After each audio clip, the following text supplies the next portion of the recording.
and welcome to the Wellness Hub podcast, a show dedicated to uncovering the future of healthy living. Each week, we aim to bring you content that supports your personal health journey through insightful conversations with amazing guests. We explore various topics ranging from healthy eating, technology, fitness, mindfulness, and more. Now let's join our host, Drew Munro, co-founder and CEO of UpMeals, a Vancouver-based food tech startup on a mission to make healthy meals accessible through technology. Hello and welcome to the Wellness Hub. This is the place where technology, entrepreneurship, and wellness intersect. And if you're interested in growing or starting a business, learning from industry leaders, or gaining insights on wellness and mindfulness, you are in the right place. So stay with us. Every single week, we're hosting really inspiring guests discussing important topics designed to help you improve your life, both personally and professionally. And tonight, we're talking to a real thought leader on, truthfully, one of the most important topics in existence today, people and culture. And never have we been in a period where diversity and inclusiveness is more important and being more openly, honestly, and at times brutally discussed, both in our personal and professional lives. So how do we position ourselves, our coworkers, our employees, our companies to do the right thing for each other and also for the world? Our guest tonight has nearly 25 years experience navigating local and global companies through massive periods of scale, of growth, and of change. And we'll be exploring her unique perspective on today's world of people and culture, getting to know her insights on how to navigate a rapidly changing work culture around the world, and also seeing her unique views on wellness. Her name is Anastasia Humenuk, and she's the founder of Evolve HR Consulting. She's the director of people and culture for UpMeals, and she's a doctor of homeopathy. And as a reminder, don't be shy with your questions. This is the time to ask them. We'll be answering them all throughout the show. So type them into Facebook, into YouTube, into Instagram, wherever you are watching and hanging out with us tonight. We'll be answering them all throughout the show. So without further ado, please welcome our special guest this evening, Anastasia Humenuk. Anastasia, welcome to the Wellness Hub. Thanks, Drew. Excited to be here. So I would love to just get your insights, your backstory. How did you first become interested in human resources, and how did you decide that you wanted to do this for your career? Yeah. What an interesting story. So long ago. So I was 19. And my father he's not from Canada. He's an immigrant to this country. And he was a laborer, and he'd worked for the same company for 25 years. And he came home one day and he said, "I've been laid off." And I couldn't understand this. I mean, I would watch my dad go to work in snowstorms. We were living in Quebec. I mean, he went when he had a cold. He never missed a day of work. He was the most diligent, hardworking, dedicated person, and I didn't understand this. And he said it was a numbers game with the union. And I thought, no, this doesn't seem right. This isn't a good people experience. I want to do better. I want to make a difference. And so my father inspired me actually to change courses as I was at McGill University. And I started to investigate labor law. And I don't think I want an 18-hour day, but I definitely want to do something that makes a difference in business. I knew I wanted to do that. So I added human resources along with my BA. I did a BA undergrad, and then I did a human resources degree. And I just forged through. I was like, you know what, we're going to do this. We're going to make things better. I want to make the people experience for people a healthy one where there's respect and there's integrity given to, we respect people's integrity when they're going through tough processes. So it was my dad that inspired me. Oh, I didn't know that. And thank you for sharing that story with our listeners. I mean, too often we hear about people that do incredible work that get, inspired by this one large event, this one big circumstance that happens in their lives, this defining moment. And there's just, there's so many of them, and they're always so inspiring. So thank you for sharing that. And you actually took it a step further, and you decided to not only explore human resources and people as it pertains to work environments, but also to homeopathy. So talk to me a little bit about how you got into that and what made you decide to pursue that. Yeah, I had a personal passion for wellness from the time I was really young. My grandmother in Ireland was an herbalist. She had raised 10 children, and there was no physician around. So she was using herbs from, with my mom and with the children because it was readily available. So she's what we would term today an herbalist.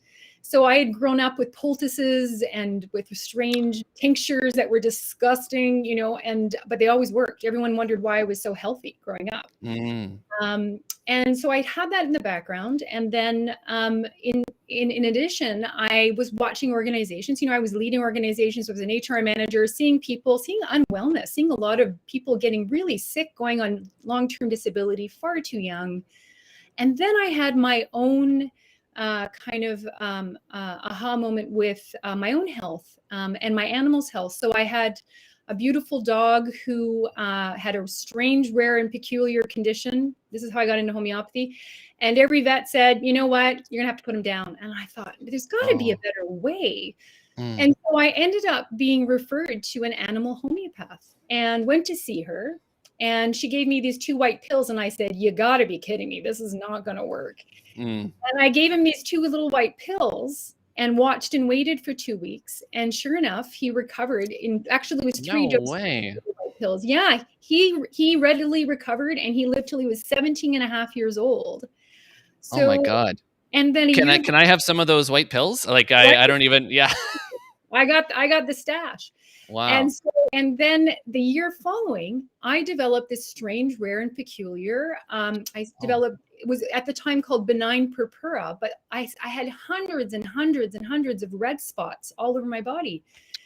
And I thought, homeopath for people, where are they? I want to try this medicine for me. And so I went to see a homeopath for people, the same one that I'm with today. I have the same homeopath from that time. And I was cured in about 3 months with treatment. And my dermatologist was like, what do you mean? You're not going to use topical cortisone for the rest of your life? That was the prescription that had been given to me, topical cortisone for the rest of your life. So proof's in the pudding. I had 2 very powerful experiences with homeopathy. And then I decided in my mid-30s, after I finished my master's in leadership and training, I thought, I'm a lifelong learner. Let's go back to school. Let's do this because you're so passionate about it. So I went back to school and became a homeopath. Oh my God. And so for those wondering, those that might not be as familiar with homeopathy, could you perhaps just describe it in a nutshell, what it is? And for people that are thinking, this sounds like magic to me, the way you describe taking these white pills, what is it in a nutshell? So homeopathy is a natural form of medicine. It was established over 250 years ago by a conventional physician, actually named Samuel Hahnemann. And what he was noticing in his practice was that the medicine at the time was harming people more than curing them. It wasn't getting to the root cause, and it was some of it was kind of barbaric at that time too. So he looked into creating this form of medicine called homeopathy, and today it's used by over 200 million people in the world. Wow. The country that least uses it, or the area in the world that least uses it, is North America. But if you look to the rest of the world, it's a very prevalent medicine that's used. And it's based on the principle of like cures like.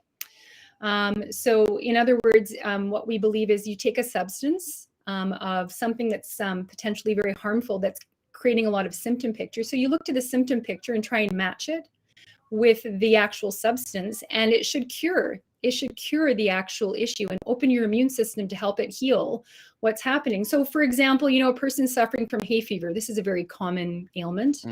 They may benefit from the homeopathic remedy Allumium cepa, which is the onion remedy. So it's a plant. Really? Yeah.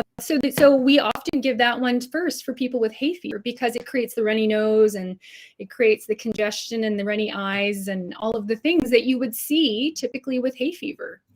So it produces those similar symptoms. And for a lot of people, this is very strange medicine because it actually cures as opposed to palliates.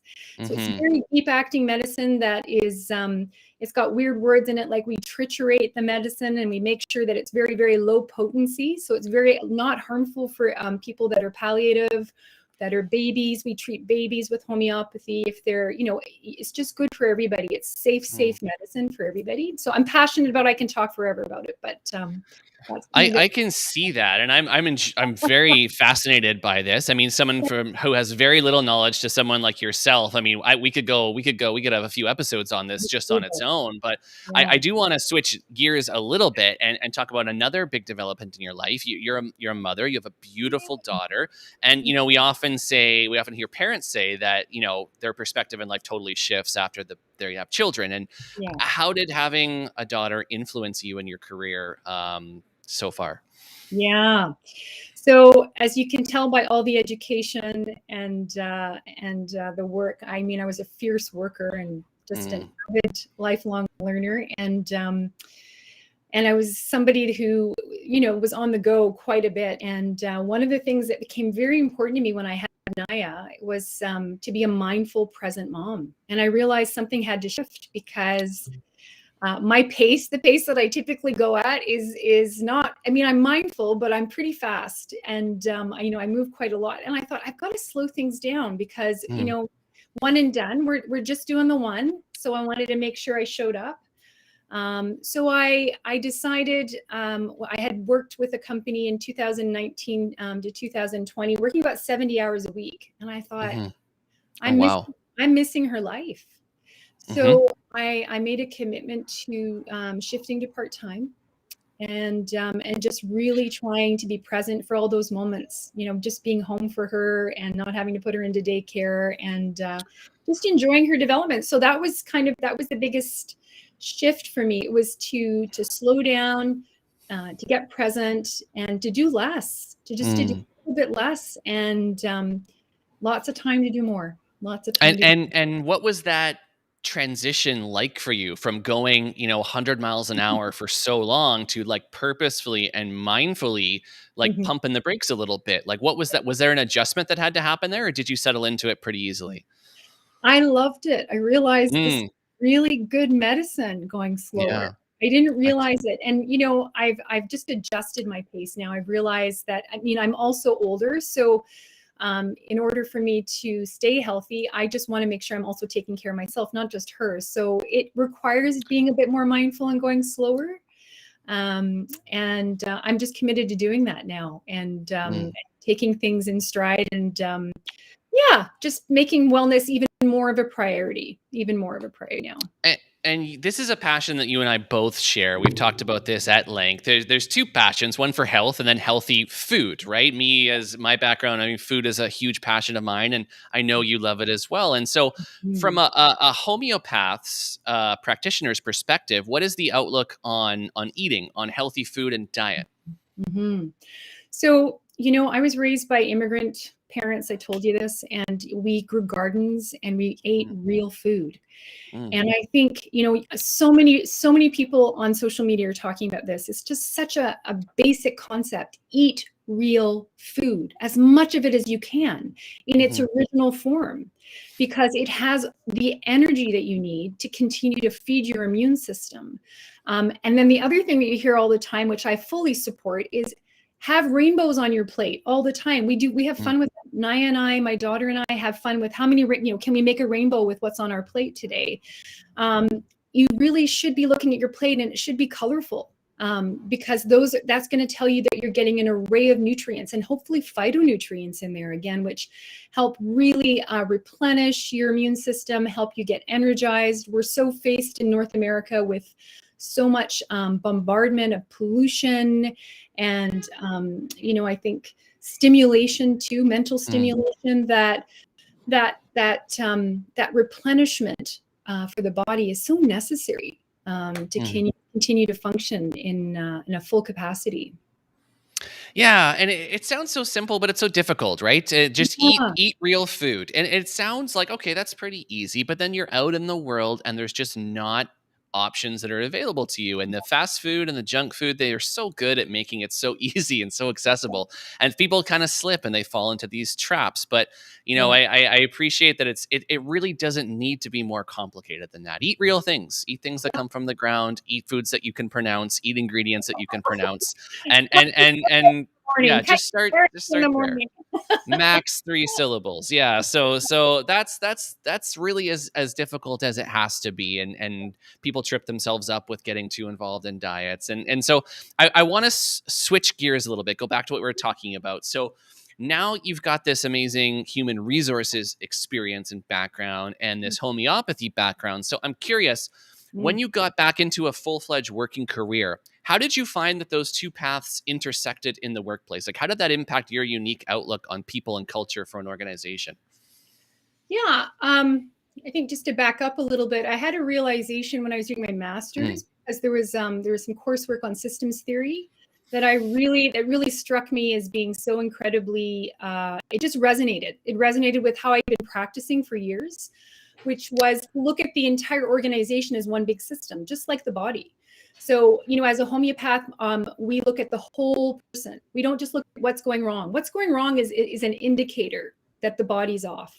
But it's not, we don't focus on just this piece. We look at the entire picture. And so this is where it intersects with human resources, because for me, I believe that unfortunately far too many organizations look at the piece and try to find solutions for the piece versus saying, okay, I get that piece is off, but let's step back and look at it from a whole systems perspective. So how did it get there? Like, what's the story there? And is it something that we can change with programming, with training? We can change with resources. Do we have the wrong people? Is this the right approach, period? So I like to take it a little bit higher level and make sure that I'm looking at the whole picture before I actually advise on solutions or approaches, because I always am looking to try and help organizations be as healthy as they possibly can, and help people show up in their best way.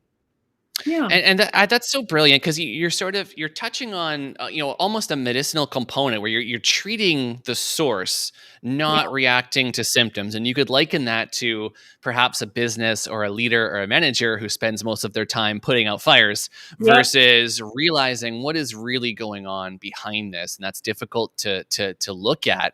And I think that's brilliant. And I think that shifts into the traditional perception of human resources is like, that's where you go when things are going wrong. Like that's who you get in trouble. Like, do you watch The Office?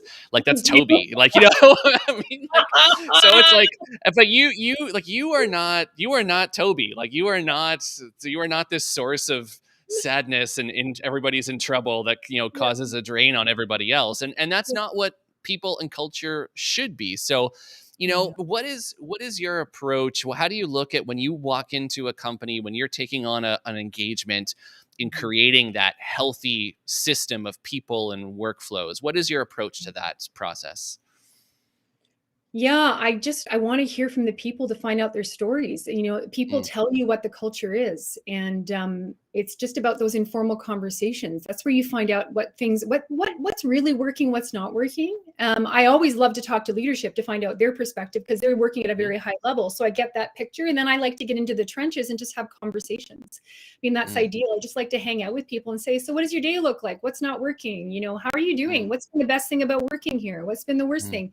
Those little snippets of stories actually give me a good indicator on where there could be things that are off, as well as, paying attention to, I always say to people, what have you done in your exit interviews? People, when they leave, they're pretty honest. If you didn't do some, you should, because people will tell you what's not working when they're leaving. So I always say those are really valuable pieces those are nuggets that you can learn from. It's not about getting angry at yourself, or, it's about opportunity to do better. Opportunity to do better always. So those are some pieces that I always try and kind of delve into.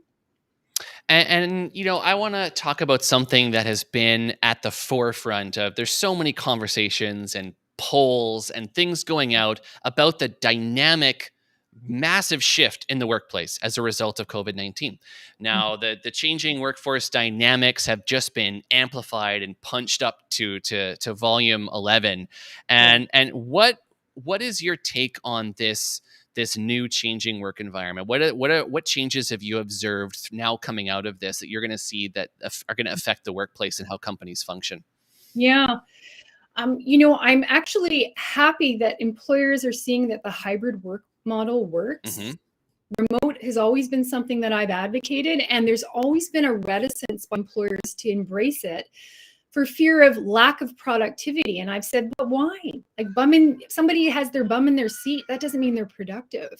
We measure them on results. Mhm. Always. We measure people on results. What are they doing in their job to deliver the results that you need? So I think as we move into 2022, there's been more of an embracing by companies that, yep, let's do hybrid. We're going to support Mhm. people's health, and it's working. Go figure, because we've hired the right people who are not only self-directed, they're trustworthy, they have agility and flexibility. These would be the attributes that I would say, doesn't matter what position you're working for, or you're hiring for, rather, look at those attributes. Those are core competencies for today's workforce. You want individuals who are trustworthy, who can pivot, who are very flexible, and who can self-direct. They don't need micromanaging. They don't need direction every single step of the way. So I think it's actually a good thing. I think Mm. we've had far too much office environments that are very sterile. I've worked with so many different clients, and I walk in and I think, gosh, this is not a healthy place to work. You know, Mm. there you've got cubicles. So I think we're actually moving in a healthier direction. And do you think that part of that reluctance that you sense from the part of the employers before COVID was that in your opinion in part just this is the way it's always been done, and in part maybe not even trusting their own employees to get the work done if there wasn't somebody there, literally, beating down, and breathing down their necks to get the tasks done? What do you think was causing that? Yeah, I think I can only speak to my experience in working with a number of employers. I saw fear being a motivator for not changing, which is often it's often the thing that stops us from changing. So this particular experience that we're having in the world is saying you got to change. There's no other option if you want to actually not have to do.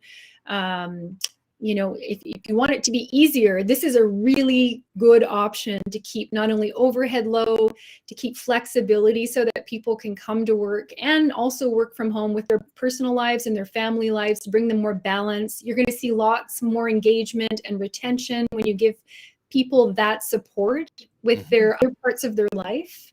So these are all good things. They're all really good things. And fear is often, it is often the bottleneck or the input, the thing that prevents us from doing something that actually could be really good for us. I absolutely, yeah, I agree with you 100% on that side. And this was like a catalyst that really kind of actually opened everybody's eyes up on both sides, right? I want to talk about on the job seeker side because that part's changing too, but Yeah. also the employers going like, actually, we are Yeah. still kind of getting stuff done, and we really don't need to micromanage this as much as we thought we did, and our people really are pretty awesome. Yeah. Now, but there are examples where the job seeker actually might need to change their perspective too. You referenced some of those soft skills, those like proactivity and the self-starters and being self-motivated. Not everyone might have developed those skills that's been working in a highly structured by the book corporate environment. So Yeah. what advice would you give for job seekers to go out and look for remote or hybrid work in this changing environment? Yeah. So you're asking me, like, if I was looking for work and I'm looking at remote, what should I be thinking about in terms I of guess what I'm asking is sort of like, given the scope of the changing landscape of what employers are looking for, what advice would you give to a job seeker that's going out in that environment? How can they stand out? Because what employers are looking for perhaps has changed a little bit given the new landscape. Yeah, I definitely think that like I think I mentioned one of the skill sets. What I look for even when I'm interviewing new candidates for any position is, how are they flexible in the interview? So when I'm asking questions, I mean, I have some structured, but I also have a dialogue with them. I want to see how well they do with those types of impromptu questions. I want to understand, what is their story, and can they see themselves working in organizations that are hybrid? So I'll mention that because we have an opportunity for office positions to have some hybrid working opportunities. So I want to understand, what's their ideal working situation, and can they see themselves doing that, and what would be some of their roadblocks, so that if they can even have a good look at themselves on what are they lacking, what do they need development in, because there's such a wealth of online training for people to learn these soft skills. And there's just so many different portals now over the last 2 years that have been developed to help people and employee wellness programs. So EAP programs have a wealth of resources too. Once you get into organizations, teaching people how to be resilient, how to be agile. What does flexibility look like as a worker? How do you work remotely? Like there's just lots and lots of education there. So what have they done to start thinking about the new workplace when I'm interviewing them, I'm asking, and millennials are doing great. Millennials actually get it. It's my generation that's not doing so well with that. I gotta be honest, like they're just not doing so well with I have to actually get myself organized at home. How am I going to do that? But the millennials, I definitely would say are stars on the interview, and they know how to actually respond to those types of questions. The pressure's off the millennials, right? Yeah. They were they were on the brunt end for a long time. Those millennials, I can't teach them anything. Yes, that's true. Yeah. And so, but not, as you mentioned, this working from home, it sounds awesome to everyone. Oh, I can do this, but not everybody functions. A lot of people have difficulty being productive from home, right? They say, oh, I can make nachos here. Like there's wine. Like I it's difficult to get all my stuff done. Yeah. So I guess for someone that might be transitioning to that environment, do you have any advice on how to stay productive at home, especially for someone as, hardworking and high performing as yourself? God, it's tricky, especially if you have kids or you have family, right? Here's my number one rule. They can't be in the house when you're actually doing video calls. It never works. So get a babysitter, throw them out of the house, put them into something and schedule your video calls when they're not there. I don't know how many times Naya, as much as she's watching a lovely show, and I've said, please stay there. All of a sudden, there's a little face that comes into the back and, she's on the call. So if you're a parent, you can resonate with this. Keep, if you have lots of video calls, you got to get them out of the house because it doesn't matter. They just will somehow get into that video call. And, I have a schedule every day. And what I've done is be reasonable with my expectations on achievement. So I kind of go I have 3 big goals. And if I get 4, bonus, but I have 3 big deliverables that I want to do. Oh, nice. And anything over that is a bonus. But I just try and stay on track with some very targeted, purposeful goals. And then I feel like I'm kind of pushing the needle. That was going to be my next question. And sometimes, as you mentioned, sometimes even getting a babysitter won't work. Have you seen that viral video of the news reporter with his kid burst into the room and then the nanny's dragging the kid out and the kid's it's amazing. He's giving a super serious news report on live TV and the kid's just going up to see his dad. It's just awesome. So that was the anthem of 2020 video calls at home with your kids. And so you mentioned, I want to talk kind of productivity hacks. You mentioned you have this system where you look for 3 big things. Do you have any other things like that you set your intention and this is what you want to do to keep you focused? Yeah, I mean, the technology that I've used for consulting, just to kind of keep track of how much time I'm spending on various projects, because I can kind of get into them and lose track of time, is Toggle. I think everybody's heard of that. And it's been a very useful tool just to keep me on track again. You have 3 hours for this project, go. And it kind of keeps me really on time and on target. And you can build in some goals and deliverables. And then whenever I had large teams, I've had teams of 11 and 12 people, I've used Asana. I definitely use that just to make sure that we were communicating properly, effectively, and keeping each other apprised in real time. It's so important because things change so fast. There's just so many moving pieces. Yeah, we know that for sure. There's lots and lots going on, and I want to ask you something because a lot of entrepreneurs watch this show. A lot of young up and coming startups watch this show. So you're so experienced. So when you walk in and you see a company that has a high performance culture, that has a strong culture for its people, what does that look like to you? What are the things that you see that stand out to you? Open dialogue. So that means that the leadership is very, very open to constructive feedback. It's not censored. That creates a very healthy, and I mean, there's some guidelines on what is healthy feedback. So it can't be slanderous, but it has to be constructive and it has to be well situated. And So that definitely tells me that there's good wellness there when there's conversations happening at various levels that are very open. When I see a flat organization, not completely flat, but I don't see so many tiers, tiers are the way of the past. I think we need position titles to show who are generally in charge. But at the end of the day, when I see too many tiers, I don't necessarily see a lot of wellness. I see a lot of compartmentalizing, a lot of silos and people not talking, and a lot of dissension. So those would be two really important things: how people are talking, and then again how they've structured the company so that people can get access even to the executive teams. I've always said to my C-suite team when I'm sitting there, I'm like, we need to be accessible. And I know it's uncomfortable, but if you want to know what's going on in your company, doesn't mean that everybody's in your office whenever they feel like it, but you need to be accessible. And you also need to have good boundaries so that you can frame up some time that's yours, but we need to be accessible. And it's just, as an entrepreneur coming up, and if you're building a new company, you'll get caught up in the strategy and the go of the company, but where's your accessibility? Make sure that you always have a little bit there that you're accessible for, because otherwise then you don't have that touch point with your people, and your people are your company. That's it. Your people are your company.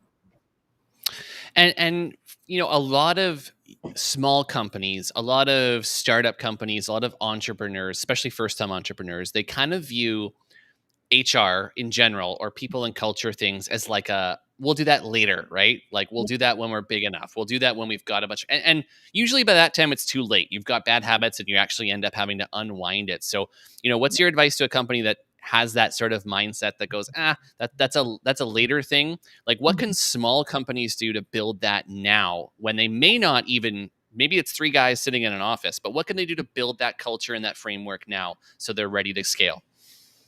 Yeah, I mean, you don't need a lot. I mean, you can hire a consultant just to do something very small every month, just to start building out your people and function, your people and culture function. So it doesn't have to be a huge spend, but it's just about being thoughtful about what you need. So, when I've worked with really small companies, let's say 10 and under, the first things that I see is just how they're doing recruitment is incredibly, it's affecting the way that they're retaining and engaging new hires. So it's the first thing that I say to my team or my client. I'll say, so tell me how you hire, tell me who gets involved, tell me, go through all the main steps of hiring, because they're going to be hiring for sure, whether it's 1 person in 6 months or 10 people in 4 months, they're going to hire. And often it's so incredibly loose and so unstructured, and it gives a sense for applicants that, oh gosh, there's no structure here, so why do I have to be structured? And then you see that new hire come on board and they've got bad habits. So the first question I always talk about is recruitment with those small companies. How are you recruiting? How are you going to recruit? That's your first point of entry. And it's where everything starts. If you hire the best people, you're going to have the best people through the whole time that they're there. If you hire the worst people, they're going to take down your team. So such an important place that you need to spend time learning how to do properly. So you could just spend some time with a consultant, like, even 5 or 10 hours a month, getting that set up properly for yourself. Yeah, just start small and build, right? It's just like with anything. The earlier you start, the more dividends it'll pay down the road. Absolutely. Yeah, absolutely. We have a question coming in from the audience from Instagram. So, for employees, what can they do to help foster good organizational culture? Thank you for that question. If you'd like a job, please let us know. That's a great question. So great question from the employee side. Yeah. What's your answer, Anastasia? You know what? What a great question. Every person's job in a company is to show up as their best self, right? Like, bring your best self to the game. That means, again, these are basic human quality traits that I think are just so intrinsic to good relationships. Be honest, be kind, be respectful. These are things that can help build strong, good organizational cultures that are healthy and well. It's what your grandma used to tell you to do. Come on, smarten up, be kind, be responsible. You've heard all of these things, and it's just, these are the basics. And it doesn't have to be more complicated than that. And I always say to people, were you your best self when you showed up in that, in that particular incident that happened with Mhm. that person. And Mhm. honestly, 9 times out of 10 people will go, you know what, I didn't show Mm. up. So bring your best self to work every day. And if you can't, then you Mhm. know what? Take a time out.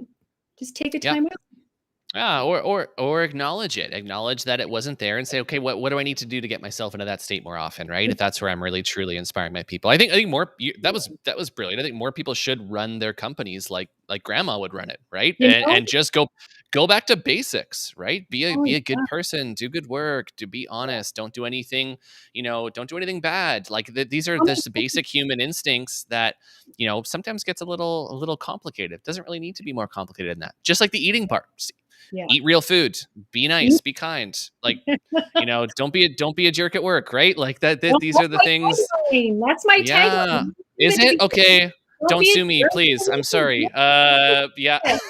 I always say to people, like, don't be a jerk at work. Why would you want to work with a jerk? So don't be one, you know? I feel like every episode I'm at risk of like litigation. I stole Ned Bell's catchphrase last week, but okay, we're cool with that. Thank you for letting me borrow it and try it on. I want to ask you, potentially this could be a tough question, and I want to ask, every professional that's been in the game for a while like you have has had to learn some tough lessons. So I'm curious, what's the toughest lesson that you've had to learn over the course of your career? Hmm. Gosh, that's such a good question. It's to let go. Let go. I came into my career with lots of expectations, and the more I held on to those expectations, the more frustrated I became. But when I let go and I went in with really good integrity, and I came in with my best self, and I kind of go, okay, and let's see how it goes. I noticed that my career and everything that I did with my clients just opened and burgeoned a little bit more.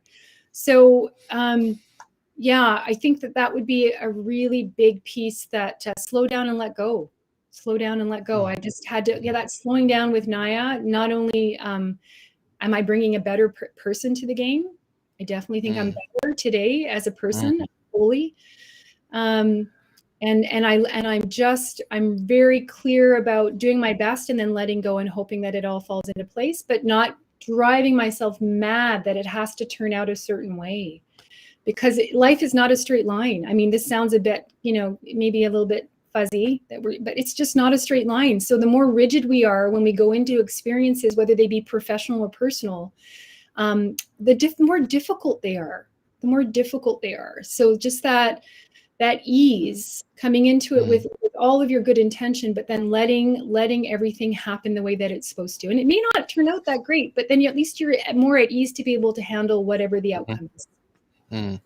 Yeah, and that's it's so important, and it is a tough question because we don't like talking about things that have not historically gone super well for us, but I think it's important because it shows those growth opportunities that you've been talking about throughout this episode. So thank you for sharing that. Yeah. And I'm curious now. You seem like you've purposefully kind of slowed down a little bit. To me, it doesn't seem like you've slowed down. To me, you're still going. I don't even know. I don't want to think what it was like before. But you're still a very busy professional. Yeah. What do you do to unwind and relax? Yeah. So my faith is very important. I'm Muslim. So we pray 3 times a day as a family, and that's extremely grounding for me. So prayer has always been very important to me, but it's become even more important now that I'm doing it 3 times a day with my family. So, and I have always been an avid yogi. So I've been doing yoga since I was in my late 20s. So I have a daily meditation practice and yoga practice that I do. And on busier days, it can be a bit shorter, but it's like prayer. It has to happen for me because it's part of my commitment to my personal wellness. And I know that I'm better when I do it. I just know that it's like fuel for me. It's just so incredibly replenishing for my soul and for my whole being. So those are the things that I do to actually, just show up and stay grounded. And a lot of busy professionals, I appreciate, like, it's amazing that you have those things that you do every day. They're so important. You've just so clearly defined that, but a lot of people struggle to define it. They kind of view it as well, if I have time or when things calm down a little bit, maybe I'll do that. And it just sort of spirals into destruction, right? So what advice do you have for busy professionals that aren't prioritizing their wellness? Yeah. And how do you help them overcome that? I always say start small. So, when Yeah. someone says to me, oh God, yoga, I can't do a 45-minute class. I said, who said you need to do 45 minutes? Sit down on the ground and just breathe. That's yoga. Do it for 5 minutes and then build to 7 the next day and then build to 10 the next day. And when people say meditation, I say the same thing. You know what? Sit, close your eyes, close the computer for 2 minutes and just breathe. You can start in slow increments. And at least what you're saying to yourself is, I'm committed. I'm committed to actually a practice of health for me that allows me to get more connected. And I think wellness is being connected. It's not only being connected in, like, when we talk about food, it's being connected to the earth, and being connected to food is also being connected to each other. There's this place of connection that makes all of humanity feel whole.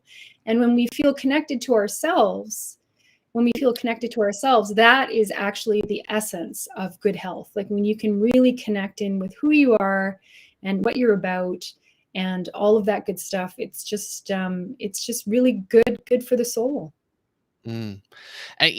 Starting small is such an important idea, because it sounds, again, one of those things that sounds simple, but it's difficult to execute. Years ago, the very first time I tried to meditate, I downloaded one of these things and I went on and I said, okay, this is easy. I'm going to select like a 15-minute, program. And I laid there and I sat there and I lit it for three minutes. I made it about 3 minutes of the 15. And the entire time my mind was racing and I was anxious and I paused it. And I was like mad at myself, and I like didn't touch it again for a bit. But then I realized that I was shooting way too big. I'm not going to go into this like 2-hour deep state the first time. And then I said, okay, I'm going to do it for 3 minutes and try my best, and then 4 minutes, and then 5 minutes, and then it becomes a habit. Then it becomes fun, just like with anything. So it's such an important idea, and I appreciate your insights. Thank you for validating me and my failed first time meditation that now has become a habit. And we've got another quick question here coming in from Instagram. We'll try to get to everything. How do you determine to let go and slow down? What should professionals look for as warning signs is what they're asking, what you need to slow down? Yeah, I'll switch into my homeopathy hat, because again, this is just me as a physician kind of looking at clients coming in and seeing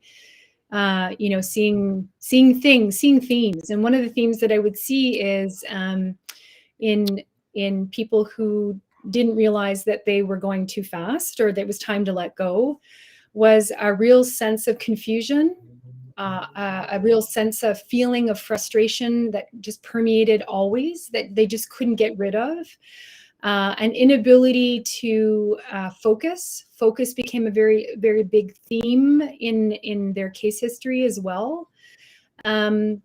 And so those would be some indicators, just from a personal standpoint, on maybe I need to slow down. Maybe I need to let go. Like I'm just, those are some of the ways it manifests. And racing mind can be good for some people. And then for some people that is a state of unwellness. So it just depends on the individual. I would say that's the one caveat with racing mind, because some people work very well with the racing mind. They can sleep peacefully. I'm one of those people. My mind is always going, and I'm a dead sleeper for 8 hours. I'm out, but then some people, racing minds make them ill. You'll see manifestations of nausea, you'll see headaches, you'll see lots of different ailments that come up, and those would be good signs too, that I need to let go, I need to slow down. And you're right. There isn't a one size fits all answer for that question. Everybody's a little bit different. And I think that's important too. And that's what a brilliant, HR, head of people and culture, should help you identify what is working for you and what isn't. And, switching gears one last time, we ask every conversation we have on the Wellness Hub, it's totally different. This has been a fantastic conversation, but there's one question that's always the same. And I need to know, what is your favorite go-to meal? Oh yeah, we love we call them sushi bowls, because my daughter good one. My daughter loves nori, but so what we do is we do a variation of a sushi bowl with nori in it. So we do brown rice and we cook up yams and beets and carrots, super yummy, in the oven. with a little bit of olive oil and salt. And we put it in with the rice bowl with nori and cut up cucumbers and then lots of leafy greens. And we put a beautiful honey Dijon vinaigrette on it. Wow, so specific, and I love it. That was amazing. Yeah, that's a brand Yeah. new answer. Sounds awesome. That could be an UpMeals product tomorrow. We would sell it in the machines. Yeah. So yeah, amazing. I'll get the recipe from you after the show. Sounds good. So Anastasia, thank you so much for hanging out with us tonight, sharing all of your amazing insights and wisdom with us. We hope you'll come back on as our resident people and culture and wellness and homeopathy expert. Join us anytime. Sounds good. Thanks so much. Thank you so much. Have a great night. Yeah, you too. You know, I always love Anastasia's unique approach, her confidence, and her ability to just remain calm, even under the most challenging circumstances. You know, and I think many of us can have this sort of narrow stereotype of what an HR is or what kind of a person runs HR. And didn't Anastasia sort of just take that mold and like crush it into a little ball and like dunk on those expectations? I mean, it's just amazing. I think it can confidently be said that COVID-19 brought arguably the most challenging situation for people and culture professionals in history. And now navigating out of that period, things really haven't gotten that much easier. It's still complex. And most of us really aren't sure if we're going to end up going back to work at the office full time or at all.